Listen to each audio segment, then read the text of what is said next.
1969ஆம் வருடம் தமிழ் சினிமாவில் நடிகர் திலகம் சிவாஜி கணேசனின் ஆதிக்கம் நிறைந்த ஆண்டாக அமைந்தது.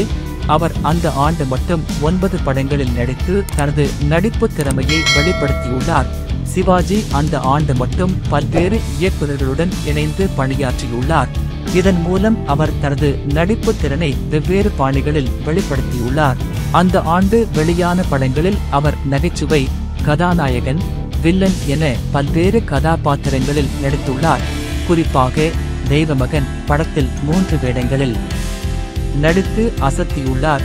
காதல், குடும்பம், சமூக பிரச்சனைகள் என பல்வேறு வகையான படங்களில் நடித்து தனது பன்முக திறமையை வெளிப்படுத்தியுள்ளார்.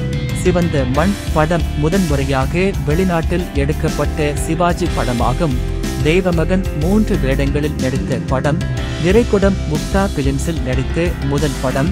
அஞ்சல் பெட்டி 520 முழுக்க முழுக்க காமெடி படம். காவல் தெய்வம் ஜெயகாந்தனின் கதை. 1969ஆம் ஆண்டு சிவாஜி கணேசனின் திரையுலக வாழ்க்கையில் மிக முக்கியமான ஆண்டாகும். அவர் அந்த ஆண்டு நடித்த படங்கள் அனைத்தும் தமிழ் சினிமாவில் தடம் பதித்த படங்களாகும்.